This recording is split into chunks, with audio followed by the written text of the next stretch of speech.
Guys, welcome back to my channel. അപ്പോൾ നമുക്ക് ഇന്ന് രണ്ട് വണ്ടിയാണ് വർക്കിനുള്ളത് കേട്ടോ. ഈ വണ്ടി ഓൾറെഡി നമ്മൾ വർക്കിന് എടുത്തിട്ട് കുറച്ച് നാളായി. ഇത് പോളോ GT ആണ് കേട്ടോ. 1.2 TSI ആണ് കേട്ടോ. ഇത് ഓൾറെഡി ഇതിൻ്റെ കുറച്ച് എക്സോസ് വർക്ക് ചെയ്ത വീഡിയോ ഒക്കെ നിങ്ങൾ കണ്ടിട്ടുണ്ടെന്ന് വിചാരിക്കുന്നുണ്ട്. അപ്പോൾ ഇതിൻ്റെ എക്സോസ് വർക്ക് കഴിഞ്ഞാൽ നമ്മൾ അടുത്ത മിസ്സിംഗ് ഇഷ്യൂ ഉണ്ടായിരുന്നു, അത് ക്ലിയർ ചെയ്തു.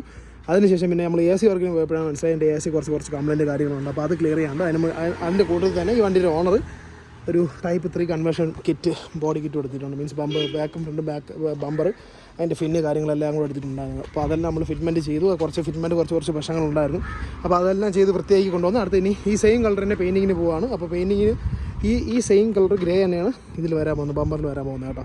അതിൻ്റെ കൂട്ടത്തിൽ പിന്നെ ഈ പോർഷനൊക്കെ ഡീക്രോം വരും, കുറച്ച് പോർഷൻ ഡീക്രോം വരും. ഈ സൈഡ് സ്കർട്ട് നമ്മൾ ആഡ് ചെയ്തിട്ടുള്ളത് അതും ബ്ലാക്ക് വരും. അതിൻ്റെ കൂട്ടത്തിൽ ഈ ഫ്രണ്ട് പോർഷൻ, ഈ വൈറ്റ് അടിച്ചിരുന്ന പോർഷനെല്ലാം നമുക്ക് ഗ്ലോസി ബ്ലാക്ക് വരും കേട്ടോ. അതിൻ്റെ കൂട്ടത്തിൽ ഇതിപ്പോൾ ചെയ്യിക്കുന്ന സ്റ്റിക്കറാണ്, ഇളക്കിയിട്ട് നമ്മൾ ഇതും ഡീക്രോം ചെയ്യും. അപ്പോൾ ഇങ്ങനത്തെ കുറച്ച് പരിപാടി ഈ വണ്ടി പെയിൻറ്റിങ്ങിൻ്റെ പരിപാടിയായിട്ടുണ്ട്. അപ്പോൾ ഇത് പെയിൻറ്റ് ചെയ്ത് കിട്ടിയതിന് ശേഷം ഉടനെ നമ്മളിത് കൊണ്ട് നേരെ AC വർക്കിന് കേട്ടോ, മിനിച്ചാൻ്റെ അവിടെ. അപ്പോൾ AC വർക്ക് കുറച്ച് അധികമുണ്ട്. അപ്പോൾ അതിൻ്റെ ഫുൾ ഡീറ്റെയിൽ ആയിട്ടുള്ള വീഡിയോ ഞാൻ AC വർക്ക് ടൈമിൽ ഞാൻ പറഞ്ഞുതരാം, എന്തൊക്കെയാണ് ഈ വണ്ടിയിൽ നമ്മൾ ചെയ്യാൻ പോകുന്നത് എന്നുള്ളത്. അപ്പോൾ പഴയ ബമ്പറും കാര്യങ്ങളൊക്കെ ഇതിനകത്ത് ഇരിപ്പുണ്ടല്ലോ കണ്ട. അപ്പോൾ ബമ്പർ ഫിറ്റ്മെൻറ്റ് കുറച്ച് ടാസ്ക് ആയിരുന്നു, കുറച്ച് ബോഡി ലൈനൊക്കെ കുറച്ച് പ്രശ്നങ്ങളുണ്ടായിരുന്നു. അതെല്ലാം നമ്മൾ ക്ലിയർ ആക്കിയത്. ബമ്പർ ലൈനൊക്കെ നൈസായിട്ട് ഫിറ്റ്മെൻറ്റ് കാര്യങ്ങളെല്ലാം ചെയ്തിട്ടുണ്ട്. പിന്നെ അതിൻ്റെ കൂട്ടത്തിൽ നമുക്ക് ഈ വണ്ടി വർക്കിന് വന്നത് കേട്ടോ. ഇത് മെക്കാനിക്കൽ സൈഡ് ഫുൾ വർക്കുള്ള വണ്ടിയാണ്. ഇത് ഒരു ZDI ഡീസൽ വണ്ടിയാണ്, സ്വിഫ്റ്റ് ഫുൾ ഓപ്ഷനാണ്. അപ്പോൾ ഇതിൻ്റെ EGR ക്ലീനിങ് ഉണ്ട്. അത് മാത്രമല്ല റോട്ടർ കുറച്ച് ഡാമേജ് കാര്യങ്ങളുണ്ട്. അപ്പോൾ അതൊന്ന് ക്ലിയർ ചെയ്ത് സോർട്ട് ഔട്ട് ചെയ്യാൻ പറ്റുമോ നോക്കണം. ഇല്ലാന്നുണ്ടെങ്കിൽ നമ്മൾ റീപ്ലേസ് ചെയ്യും. അങ്ങനെയാണ് കുറച്ച് കാര്യങ്ങൾ ഈ വണ്ടിയിലുണ്ട്. അപ്പോൾ ഇതിൻ്റെ നെക്സ്റ്റ് ഞാൻ ഈ വണ്ടിയും കൊണ്ട് നേരെ കലേഷൻ്റെ കൊണ്ടാണ് പോകാൻ പോകുന്നത്. അപ്പോൾ ഈ വണ്ടി പെയിൻറ്റിങ് നമ്മൾ ഇട്ടു, അലൈൻമെൻറ്റും കാര്യങ്ങളെല്ലാം ചെയ്തതിന് ശേഷം, മീൻസ് ഈ ബോഡി അലൈൻമെൻറ്റ് ചെയ്തതിന് ശേഷം നമ്മളെ സ്റ്റിച്ചിങ് പ്രോയോടെ കൊണ്ട് വണ്ടി പെയിൻറ്റിങ്ങിന് ഇട്ടു കേട്ടോ. അപ്പോൾ ഈ വണ്ടി ബാക്ക് ഫ്രണ്ടും ബമ്പർ പെയിൻറ്റിങ്, അതിൻ്റെ കൂട്ടത്തിൽ തന്നെ ഫുൾ ബോഡി പോളിഷിങ് കാര്യങ്ങളെല്ലാം ഒരു വണ്ടിയാണ്. അതിൻ്റെ കൂട്ടത്തിൽ ഈ പറഞ്ഞ സൈഡ് സ്കേർട്ടിങ്ങും ബ്ലാക്ക് വരും കേട്ടോ. അപ്പോൾ ഇതെല്ലാം ക്ലിയർ ആയതിനു ശേഷം ഈ വണ്ടി നമ്മൾ നാളെ വന്നെടുക്കും. അതിൻ്റെ കൂട്ടത്തിൽ ഈ വണ്ടി ഇപ്പോൾ നമ്മൾ കലേഷൻ്റെ കൊണ്ട് വർക്കിനായിട്ടും ഇത് ഞാൻ പറഞ്ഞ പോലെ ഓൾമോസ്റ്റ് ഒരുപാട് വർക്കുണ്ട് ഈ വണ്ടിയിൽ ചെയ്യാനായിട്ട്. ബ്രേക്സ് കാര്യങ്ങളെല്ലാം ചെക്ക് ചെയ്യാണ്ട്, ഓയിലൊക്കെ നമ്മൾ റീസെൻ്റ്ലി മാറിയതാണ്. അതിൻ്റെ ഒരു ഷോർട്ട് വീഡിയോ ഞാൻ യൂട്യൂബ് ഇട്ടിട്ടുണ്ട്, അത് കാണാൻ കയറി ചെക്ക് ചെയ്ത് അല്ലെങ്കിൽ ഡിസ്ക്രിപ്ഷനിൽ കൊടുത്തിരിക്കുക. അതിൻ്റെ കൂടെ തന്നെ ഈ വണ്ടിയുടെ ഇനി ഈ പറഞ്ഞ EGR ക്ലീനിങ് ഉണ്ട്, മേജറായിട്ടുള്ള കാര്യങ്ങൾ കുറേ ചെക്ക് ചെയ്യാനുണ്ട്. ഷോക്സ്, ഈ പറഞ്ഞ വീൽ ബെയറിങ്സ്, എഞ്ചിൻ പരമായിട്ട് ഈ പറഞ്ഞ turbo intercooler clean, full EGR cleaning, വണ്ടിയുടെ ടർബോ ഇളക്കി ക്ലീൻ ചെയ്യണം, ഇൻ്റർകൂളർ ക്ലീൻ ചെയ്യണം, അതിൻ്റെ ഹോസ് കാര്യങ്ങളെല്ലാം നമുക്ക് ഇളക്കി ക്ലീൻ ചെയ്യാനുണ്ട്. ഫുൾ ടോട്ടൽ ചെക്കപ്പാണ് ഈ വണ്ടിക്കുള്ളത്. അപ്പോൾ ഈ വണ്ടി നമ്മൾ നേരെ കലേഷൻ്റെ കൂടെ ഇടാനുള്ള പ്ലാനാണ്. അപ്പോൾ ഈ വണ്ടി നമ്മളിവിടെ പെയിൻറ്റിങ്ങിന് ഇട്ടു കേട്ടോ.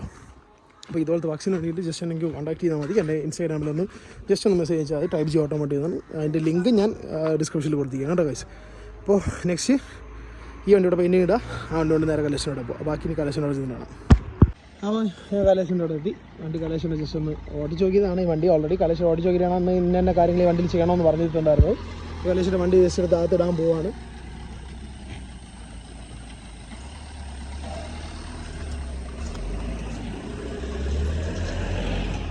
അപ്പോൾ വണ്ടി എടുത്തകത്തിട്ട് വർക്ക് തുടങ്ങിയാണ്. ഈ വണ്ടിക്ക് ഏകദേശം ഓൾമോസ്റ്റ് ഒരു 3-4 ദിവസം എടുക്കും. കാരണം EGR ക്ലീനിങ് ഉണ്ട്, അൾട്രാ എല്ലാ ചെക്കപ്പ് കാര്യങ്ങൾ, ബ്രേക്ക് ചെക്കപ്പ് കാര്യങ്ങളെല്ലാം ഉണ്ട്. അപ്പോൾ അതിൻ്റെ പരിപാടിയിലാണ്. അപ്പോൾ കലേഷൻ്റെ ബാക്കി വന്നിട്ട് ബാക്കി എന്താണെന്ന് നോക്കാം. അപ്പോൾ വണ്ടി നമ്മൾ അകത്ത് കഴിയുന്നുണ്ട് കേട്ടോ. ജാക്കിയിൽ നിർത്തിയിട്ടുണ്ട്. ഇനി ബാക്കി അപ്പം ഈ വണ്ടി കലേഷന് ഈ വണ്ടി വർക്ക് നടന്നു. ഇതിൻ്റെ ക്ലച്ച് റീപ്ലേസ് ചെയ്യാൻ വേണ്ടി വന്നത്. അപ്പോൾ ഇത് കഴിഞ്ഞ ശേഷം ഈ വണ്ടിയിലോട്ട് തിരിയും കേട്ടോ നമ്മൾ. അപ്പോൾ ബാക്കി ഇത് ചെയ്യുമ്പോൾ കാണാം.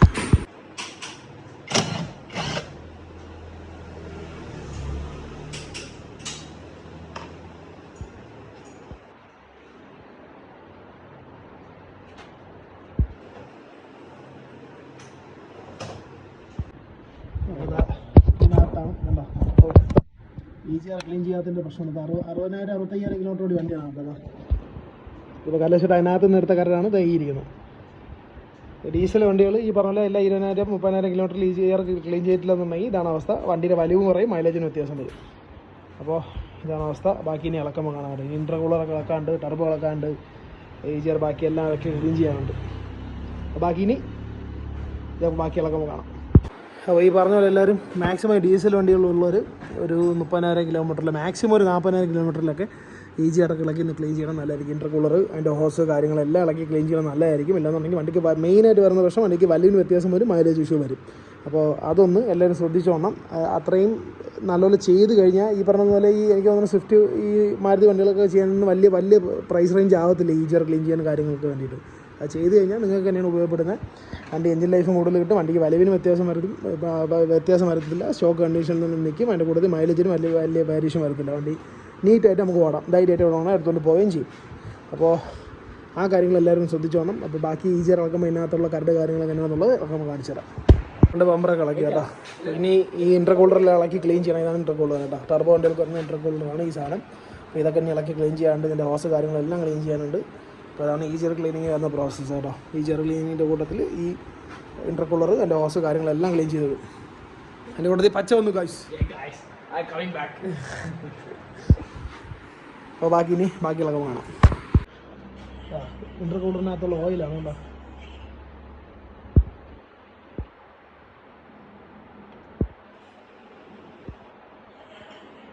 ഇത് സമയത്തിന് ക്ലീൻ ചെയ്തില്ല എന്നുണ്ടെങ്കിൽ ഉറപ്പായിട്ട് വണ്ടിയുടെ വിലവിന് വ്യത്യാസം വരും.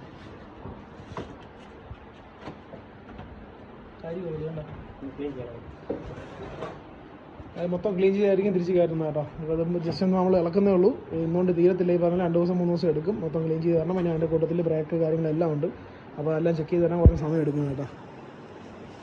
അപ്പോൾ ഇത് ഡേ 2 ആണ് കേട്ടോ. നമ്മൾ ഈജിയറെല്ലാം ക്ലീൻ ചെയ്ത് ഇൻ്റർകൂളർ കാര്യങ്ങളെല്ലാം ക്ലീൻ ചെയ്ത് തിരിച്ച് കയറ്റിയിട്ടുണ്ട്. അതിൻ്റെ കൂട്ടത്തിൽ വണ്ടിയുടെ ബാക്ക് 2 ഷോക്ക് കംപ്ലൈൻറ്റ് ആയിട്ടുണ്ട്. അത് പുതിയത് മേടിച്ചു. അതിൻ്റെ കൂട്ടത്തിൽ തന്നെ ബ്രേക്ക് ഷൂ കംപ്ലൈൻറ്റ് ആയിരുന്നു. അപ്പോൾ ബ്രേക്ക് ഷൂ കലേശം ഓൾറെഡി മാറിയിട്ടുണ്ട്, പുതിയ ഇട്ടിട്ടുണ്ട്. ഇതായിരുന്നു ഇതായിരുന്നു പഴയ ബ്രേക്ക് ഷൂ. അപ്പോൾ ബ്രേക്ക് ഷൂ 2 മാറി. അപ്പുറം 2 സൈഡ്, ബാക്കിലത്തെ 2 സൈഡ് മാറി. അതിൻ്റെ കൂട്ടത്തിൽ ഈ ഷോക്ക് മൊത്തം പോയിരിക്കുന്നത്. ഇതാണ്ട ഷോക്കിൻ്റെ അവസ്ഥ ഇതാണ്. അപ്പോൾ ഈ ഷോക്ക് റീപ്ലേസ് ചെയ്യാൻ വേണ്ടിയിട്ട് പുതിയ MGPയുടെ തന്നെ 2 ഷോക്കും എടുത്തിട്ടുണ്ട്. ഒരെണ്ണത്തിന് 2000 ചില്ലായിരം രൂപ വില ഉണ്ട് കേട്ടോ. ഒരെണ്ണത്തിന് ഓൾമോസ്റ്റ് 2100 രൂപയാണ് ഒരു ഷോക്കിൻ്റെ വില MGP. അപ്പോൾ അത് 2 മേടിച്ചു. ഞാൻ അത് റീപ്ലേസ് ചെയ്യണം. പിന്നെ അതിനുശേഷം വണ്ടിയുടെ കൂളൻ്റെ കാര്യങ്ങൾ, ബ്രേക്ക് ഫ്ലൂയിഡ് എല്ലാം ഉണ്ട്. നമ്മളിവിടെ തുപ്പലുമുണ്ട്, അഭിജിത്തും ഉണ്ട്. കട്ടി. അപ്പോൾ ഈ പറഞ്ഞ ഈജിയർ കാര്യങ്ങളെല്ലാം ക്ലീൻ ചെയ്തതിന് അതിൻ്റെ കൂട്ടത്തിൽ ഇനി ബ്രേക്ക് ഫ്ലൂയിഡ് എല്ലാം ചെയ്യാണ്ട്. അത് വേറെ ഏതാ വണ്ടിയുടെ പട. ഇപ്പോൾ ബ്രേക്ക് ഫ്ലൂയിഡ് എല്ലാ വർക്കും കഴിഞ്ഞതിന് ശേഷം എല്ലാ വീൽസും ബ്ലീഡ് ചെയ്ത് ഫ്ലൂയിഡ് റീപ്ലേസ് ചെയ്യും. അതിൻ്റെ കൂട്ടത്തിൽ കൂളൻ്റും കാര്യങ്ങളെല്ലാം റീപ്ലേസ് ചെയ്യാനുണ്ട്. കൂളൻ്റ് ഓൾറെഡി റീപ്ലേസ് ചെയ്തിട്ടുണ്ടെന്ന് തോന്നുന്നു, അറിയില്ല, നോക്കാം. അപ്പോൾ ഇതാണ് ഈ വണ്ടിയുടെ വർക്ക്. അപ്പോൾ ബാക്കി ഇനി ലാസ്റ്റ് ഇനി എന്തൊക്കെ ഉണ്ടെന്നുള്ളത് ലാസ്റ്റ് ഞാൻ കറക്റ്റായിട്ട് ഡീറ്റെയിൽ ആയിട്ട് പറഞ്ഞുതരാം. അപ്പോൾ ബാക്കി ഇനി ഇതെല്ലാം റീപ്ലേസ് ചെയ്തിട്ട് കാണാം. അപ്പോൾ രാവിലെ തന്നെ പച്ച വന്നിട്ടുണ്ട്. പച്ചയുടെ വണ്ടിയുടെ ടയറും കയറി കൊണ്ടുവന്നിരുന്നു. മസിരൻ ടയർ കടുകുറ്റിൻ്റെ ഗിയർ ഇതുകൊണ്ടൊരു 5-6 കിലോമീറ്റർ ഓടി വന്നിരിക്കുന്നത്. അയ്യോ എന്ത് ചെയ്യണം അവന്.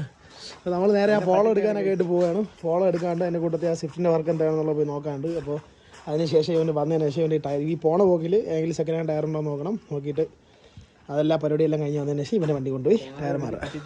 ടയറുണ്ട് വാ എന്ന് പറഞ്ഞ് വിളിച്ച്. അപ്പോൾ നമ്മൾ പോകാൻ കാശ് ബാക്കി ഇനി കലേഷൻ അടിച്ചിട്ടാണ്.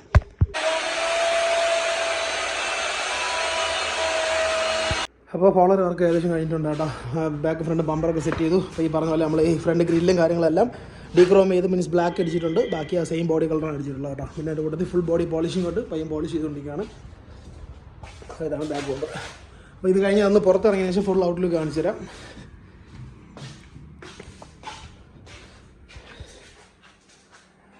അപ്പോൾ ഇത് കഴിഞ്ഞ് വെളിയിറങ്ങിയിട്ടാണ് ബൈക്ക്. അപ്പോൾ വണ്ടി ഇറങ്ങി നമ്മൾ പെട്രോൾ കൂടെ അടിച്ചിട്ട് നേരെ പോയി ഇനി ഈ ലോഗോസ് ഒന്ന് ബ്ലാക്ക് ചെയ്യാണ്ട്. അപ്പോൾ ഇത് പെയിൻറ്റ് ചെയ്തിരിക്കാത്തതുകൊണ്ട് നമുക്കൊന്ന് ബ്ലാക്ക് സ്റ്റിക്കർ ചെയ്യാനുള്ള പ്ലാനാണ്. അപ്പോൾ ഇതും ഫ്രണ്ടും അപ്പോൾ അത് ചെയ്യണം. അതിൻ്റെ കൂട്ടത്തിൽ വണ്ടി വീട്ടിൽ കൊണ്ടൊന്ന് വാഷ് കൂടെ ചെയ്യണം. അതാണ് പ്ലാൻ കേട്ടോ.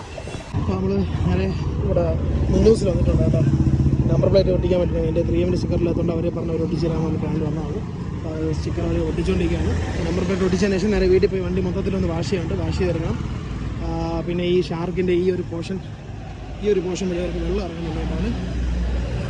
അവർക്ക് പ്രാവശ്യം വഴി വെള്ളം ഇറങ്ങുന്നുണ്ട്. അപ്പോൾ അതൊന്ന് ക്ലീൻ ചെയ്ത് അവിടെ ഒരു സിലിക്കോൺ ഒട്ടിച്ച് അവർ റെഡിയാക്കി എടുക്കണം.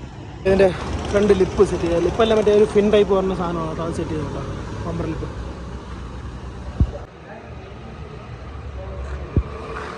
അപ്പോൾ അവർ ബാക്ക് ഫിന്ന് സെറ്റ് ചെയ്തുകൊണ്ടിരിക്കുകയാണ്. അതിൻ്റെ കൂടെ ഫ്രണ്ടിലത്തെ ലിപ്പ് സെറ്റ് ചെയ്ത് കേട്ടോ. അപ്പോൾ ഇതിൻ്റെ വർക്ക് ഓൾമോസ്റ്റ് എല്ലാം കഴിഞ്ഞിട്ടുണ്ട് കേട്ടോ. ഈജിയർ ക്ലീനിങ് കാര്യങ്ങളെല്ലാം കഴിഞ്ഞിട്ടുണ്ട്. ഫ്രണ്ട് ബാക്സ് എല്ലാം ചെക്ക് ചെയ്തിട്ടുണ്ട്, എല്ലാം ക്ലിയർ ചെയ്തു. ഈ പറഞ്ഞ പോലെ ബാക്ക് ഷോക്ക് 2 മാറി. അതിൻ്റെ കൂടുതൽ ബ്രേക്ക് ഷോയും കാര്യങ്ങളെല്ലാം മാറി. ഇതായത് ഒരു ഷോക്ക് ഇതാണ് കേട്ടോ. മൊത്തം ലീക്കാണ്ട് അവസ്ഥയിൽ കിടക്കുകയാണ്. അതിൻ്റെ കൂട്ടത്തിൽ അടുത്ത സൈഡിൽ ഷോക്ക് കൊണ്ട് കാണിച്ചു തരാം. ഈ ഷോക്ക് ആയ അവസ്ഥയാണ്. ഇതെല്ലാം മാറി വണ്ടി ഫുൾ ചെക്കപ്പ് ചെയ്ത് ബ്രേക്ക് മൊത്തം ബ്ലീഡ് ചെയ്ത് പുതിയ ഫ്ലൂയിഡ് കയറ്റിയിട്ടുണ്ട്. കൂളൻ്റ് കാര്യങ്ങളെല്ലാം ചെക്ക് ചെയ്തു. ഓയിലും കാര്യങ്ങളൊക്കെ നമ്മൾ റീസെൻ്റ്ലി മാറിയിട്ടുള്ളൂ കേട്ടോ. പിന്നെ ഇതിൻ്റെ ഈ ഗിയർ നോബിൽ ഇരുന്ന ആഫ്റ്റർ മാർക്കറ്റ് ഒരു നമ്മളത് ഈ സാമാനമാണ്. അത് മാറ്റിയിട്ട് അതായത് ഈ ലോങ് മ്യൂഗൻ്റെ ഒരു സാധനം വരുന്നത് കേട്ടോ. അത് മാറ്റിയിട്ട് നമ്മൾ സ്റ്റോക്ക് തന്നെ ആക്കാനുള്ള പ്ലാനാണ്.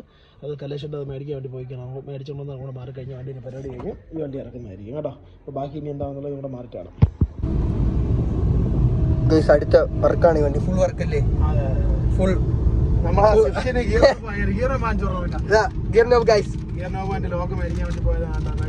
ഇനി ഒന്നും കൂടി ഉണ്ട്. അത് എവിടെ പോയി എന്ന് വെച്ചാൽ അതായിരിക്കണം.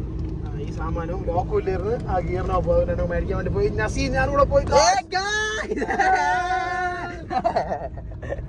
നമ്മള് ഗിയർ നോബും കാര്യങ്ങളും മേടിച്ചോണ്ട് വന്നു കേട്ടോ. കലേഷിന് വേറെ ആവശ്യമായിട്ട് നിൽക്കാനുണ്ട്. ഞാനും നസീം കൂടെ പോയി മേടിച്ചോണ്ട് വന്നു. ഹരിത്തോണ്ടായിരുന്നു, കൂടെ പോയി മേടിച്ചു. എന്നിട്ട് അത് മാറാൻ പോവുകയാണ് ഗായ്സ്. എവിടെ ലൈറ്റ്? ഇതാണ് ഗിയർ നോബ്. പുള്ളിമാനേ വണ്ടി ബഹളം ഉണ്ടാക്കാൻ വേണ്ടി. അപ്പോൾ വണ്ടിയുടെ വർക്ക് മൊത്തം കഴിഞ്ഞിട്ടുണ്ട് കേട്ടോ. അപ്പോൾ എല്ലാം കഴിഞ്ഞ് ഓടിച്ച് നോക്കിയതിന് ശേഷം മൊത്തം പൊടിയായിരിക്കുമായിരുന്നു വണ്ടി. അപ്പോൾ ഞാൻ അതിനും കൂടെ ജസ്റ്റ് ഒന്ന് വണ്ടി ഒന്ന് കഴുകി ഒന്ന് ഒരു പ്രഷർ വാഷ് ഇട്ട് ജസ്റ്റ് ഒന്ന് ഒരു അങ്ങോട്ടും ഇങ്ങോട്ടും ഒന്ന് അടിച്ചൊന്ന് വൃത്തിയാക്കി എടുത്തു. എന്നിട്ട് ഒന്ന് ഉണങ്ങായിട്ടിരിക്കുകയാണ് കേട്ടോ. മീൻസ് തുണി കഴുകിയിട്ടിരിക്കുന്ന ഉണങ്ങായിട്ടിരിക്കുകയാണ്. അപ്പോൾ ഇതിൻ്റെ വർക്ക് മൊത്തം കഴിഞ്ഞിട്ടുണ്ട്. അപ്പോൾ ഇതിൽ മേജറായിട്ട് ചെയ്തിട്ടുള്ള EGR ക്ലീനിങ് ആയിരുന്നു നമ്മൾ മേജറായിട്ട് ചെയ്തിട്ടുണ്ട്. അതിൻ്റെ കൂട്ടത്തിൽ ബാക്കിൽ സസ്പെൻഷൻ പ്രശ്നം ഉണ്ടായിരുന്നു, അത് നമ്മൾ റീപ്ലേസ് ചെയ്തു. ബ്രേക്ക് ഷൂ ഉണ്ട് പോയിരിക്കുകയായിരുന്നു, അത് റീപ്ലേസ് ചെയ്തു. പിന്നെ ബ്രേക്ക് ഫ്ലൂയിഡ് മൊത്തം ബ്ലീഡ് ചെയ്ത് പുതിയ ബ്രേക്ക് ഫ്ലൂയിഡ് ആക്കിയിട്ടുണ്ട്. പിന്നെ ഗിയർ നോബ് ചേഞ്ച് ചെയ്തിട്ടുണ്ടായിരുന്നു, അത് ചെയ്തു. പിന്നെ ഫുൾ ഓവറോൾ ചെക്കപ്പ് ഉണ്ടായിരുന്നു. ബാക്കി ക്ലീനിങ് ചെയ്തിട്ടുള്ള സാധനങ്ങളെല്ലാം ക്ലീൻ ചെയ്തിട്ട് ഫ്രണ്ട് ഡിസ്ക് കാലിപ്പറെല്ലാം ഇളക്കി ക്ലീൻ ചെയ്ത് വൃത്തിയാക്കി ഇട്ടു കേട്ടോ. അപ്പോൾ ഈ വണ്ടിയുടെ വർക്ക് കംപ്ലീറ്റ് ആയിട്ടുണ്ട്. അപ്പോൾ ഇതുപോലത്തെ കണ്ടൻസിന് വേണ്ടിയിട്ട് ഇതുപോലത്തെ വർക്സിന് വേണ്ടിയിട്ട് എന്നെ കോൺടാക്ട് ചെയ്താൽ മതി. എൻ്റെ ഇൻസ്റ്റാഗ്രാം ലിങ്ക് ഞാൻ ഡിസ്ക്രിപ്ഷനിൽ കൊടുത്തിരിക്കാം. താല്പര്യമുള്ള കയറി എനിക്ക് മെസ്സേജ് ഇട്ടാണ് കേട്ടോ ഗൈസ്. അപ്പോൾ ബൈ, ടേക്ക് കെയർ.